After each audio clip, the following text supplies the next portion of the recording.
Assalamualaikum warahmatullahi wabarakatuh. Apa kabar semua solider? Ketemu lagi dengan saya Raja Muhammad Nur di channel Sini Duduk Samping Aku.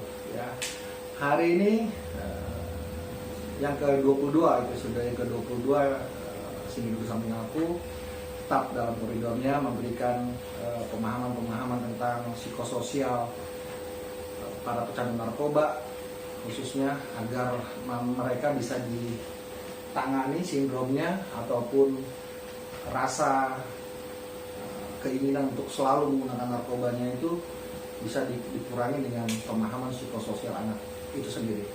So hari ini saya akan sedikit membahas tentang perilaku anak yang seperti tadi kita saksikan lewat tontonan kucing kecil yang kami pelihara di Rumah Sasmita, tempat rehabilitasi narkoba. Kucing kecil tadi tuh memberikan inspirasi buat kita semua bahwa ada induk kucing itu yang membiarkan anak-anaknya bermain secara natural, bermain secara kebiasaan dunia kucing gitu ya, dimana kontrol untuk menggunakan cakarnya itu belum bisa ditata dengan baik oleh dirinya gitu. Dan kucing-kucing tersebut dalam bercandanya tadi itu terkadang bisa melukai mata saudaranya atau mata teman-temannya yang ketika mereka sedang bermain bersama seperti itu.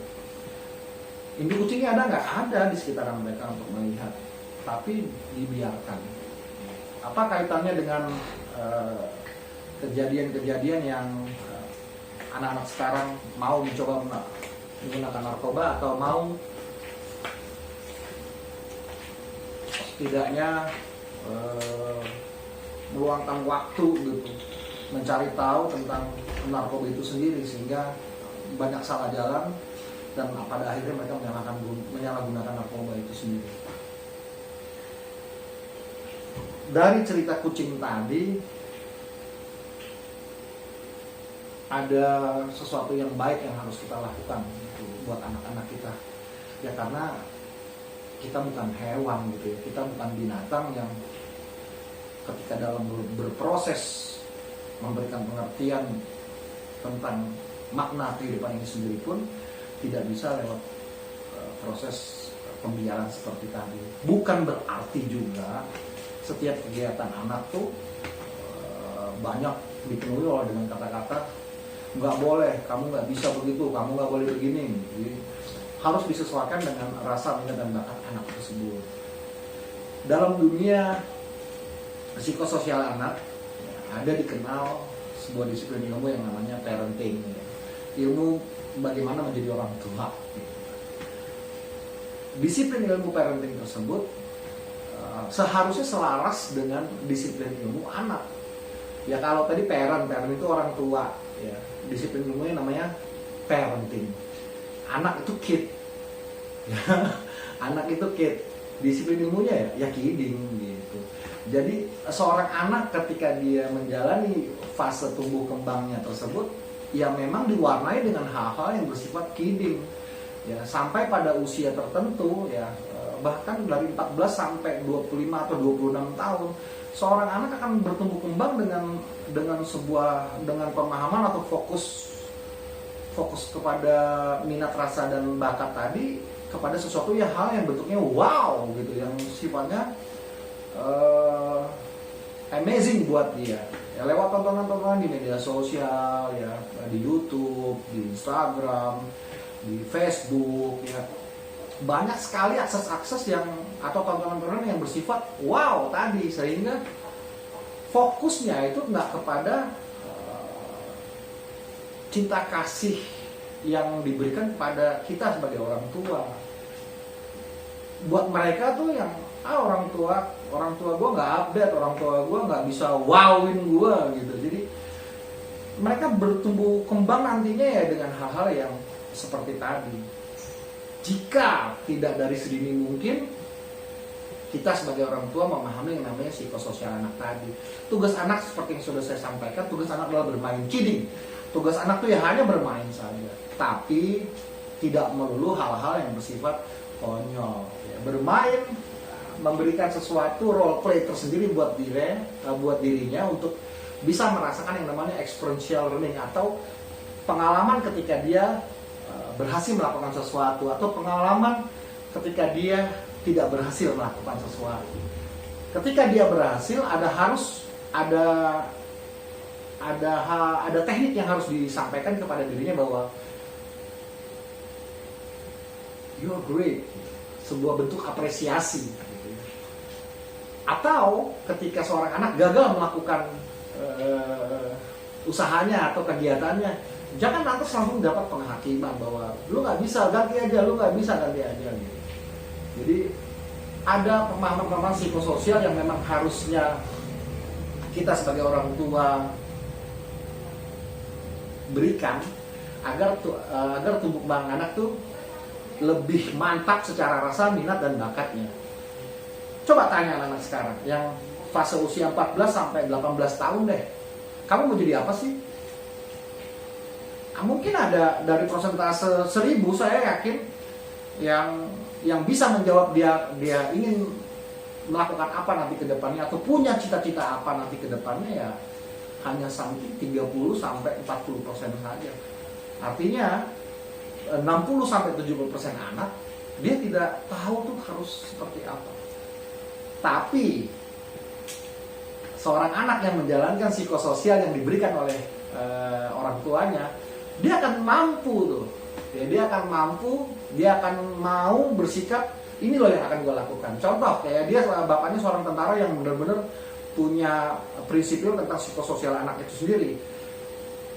Dengan sendirinya si anak ini akan terinspirasi tuh dengan ini loh tokoh yang gue perlukan, figur seperti ini loh. Atau contohnya ya, dia seorang militer tapi dia tidak ingin anaknya menjadi seorang militer. Anaknya lebih diajarkan ke kedokteran kah, ke perawatan kah, atau ke bentuk-bentuk bisnis usaha yang lain kah. Ketika passion anaknya tersebut tidak sama dengan passion militer seorang bapaknya, sah-sah saja. Ya, bagaimana kita sebagai orang tua mendesain psikososial anak tersebut untuk justru lebih mengarahkan kemampuan anak dengan tepat dan cepat untuk bisa beradaptasi dengan apa yang dia rasa, apa yang menjadi minatnya, dan apa yang jadi bakatnya. Gitu. Gak semua anak bisa menjadi apa yang dia idolakan. Sehingga pemahaman kita sebagai orang tua untuk membiarkan kiding-kiding tadi yang anak kita lakukan lebih bisa terarah, dengan catatan hal yang kita buat tadi tidak merugikan anak, bahkan sampai mengancam, kamu kalau nggak mau jadi polisi, kamu kalau nggak mau jadi ini, kamu kalau mau jadi itu, kamu bukan anak papa. Nggak boleh ada kayak gitu juga ya. Lebih bijak kalau seorang anak tuh akan mampu berkata, ini loh yang saya mau, dan dia bertarung untuk mewujudkan cita-citanya, bukan obsesinya. Pemahaman tentang cita-cita dan obsesi juga wajib diberikan kepada anak sedini mungkin, sehingga mereka tumbuh kembangnya tidak lagi berasumsi bahwa hanya ini saja yang bisa dia lakukan, hanya satu isu saja yang bisa dia kerjakan.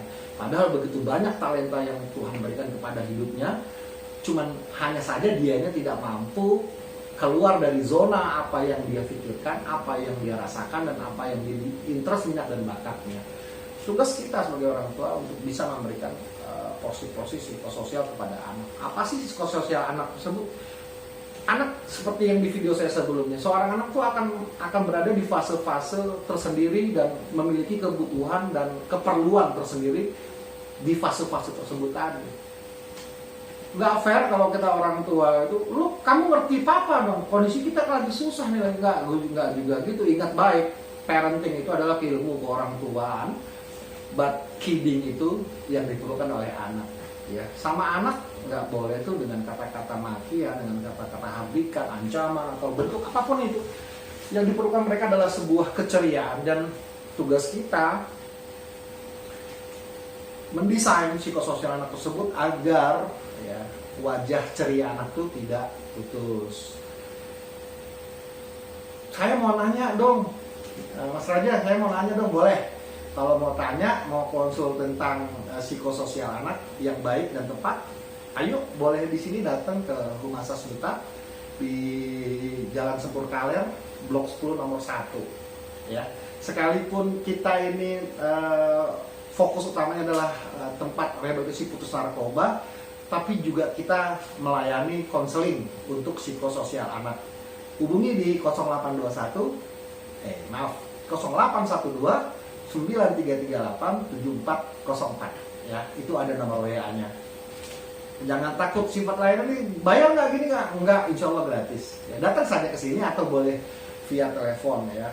Nanti kita diskusi lebih luas karena setiap anak tuh unik ya, setiap anak tuh punya kelebihan masing-masing dan punya kekuatan masing-masing. Yang perlu dijaga adalah fokusnya daripada rasa, minat dan bakat.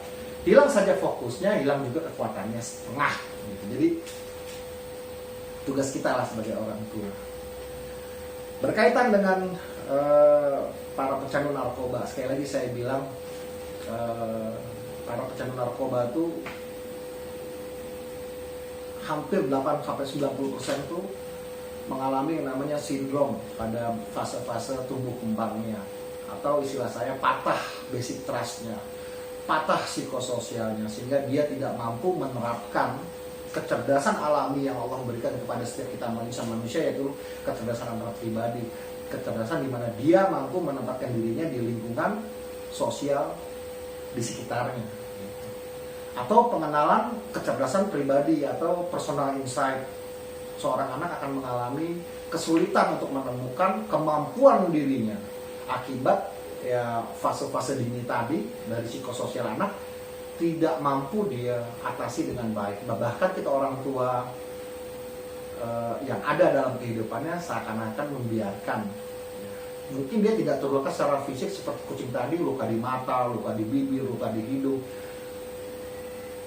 Mungkin tumbuh kembang anak lebih terluka kepada sifat yang dalam bentuk psikis, sehingga rendah diri menjadi bagian hidupnya. Dia tidak mampu menceritakan apa yang dia rasa, apa yang menjadi minatnya, dan apa yang menjadi bakat yang esensial yang dia miliki, sehingga dirinya akan terkumpul pada sebuah situasi yang tidak mungkin mampu dia keluar, dan dia dapati di luar sana pada sebuah komunitas yang salah, komunitas para pengguna narkoba ya. Nggak salah jika mengikuti komunitas-komunitas pengembangan diri, tapi biasanya anak-anak yang terluka batinnya, yang terluka psikisnya tuh mencari rekan yang dia rasa senasib dengan dirinya, sehingga ya nggak jarang, bahkan banyak orang-orang yang terluka secara batin itu menggunakan narkoba untuk mendapatkan ketenangan dalam dirinya, kenyamanan dalam cara berpikirnya, dan keasikan dengan dirinya sendiri. Itu akan merusak itu yang namanya hubungan, bahkan kecerdasan antar pribadinya. Caranya bagaimana? Sekali lagi, setiap anak unik dan mereka itu punya kekuatan tersendiri. Tugas kita untuk bisa mengerti tumbuh kembang anak dengan memahami psikososial anak itu sendiri. Yuk, jaga anak kita supaya wajahnya tetap ceria, air mukanya selalu bermanfaat buat orang lain lewat senyum yang manis, sehingga lewat kehidupan anak-anak kita nantinya banyak orang yang bisa mengerti kebaikan Allah, Tuhan hari kami dan ini dalam kehidupan kita masing-masing, bahwa ada sesuatu yang bisa kita gunakan, kita kerjakan untuk kepentingan masyarakat banyak. Dan ketika kita mampu menjadi manfaat buat banyak orang, disitulah esensi hidup atau kepuasan hidup tadi yang menjadi hak kita setiap insan manusia bisa kita dapati. Psikososial anak itu penting, kayak penting juga penting, dengar baik. Disiplin ilmu anak-anak adalah key. Tetap ceria sama anak. Pamit, assalamualaikum warahmatullahi wabarakatuh.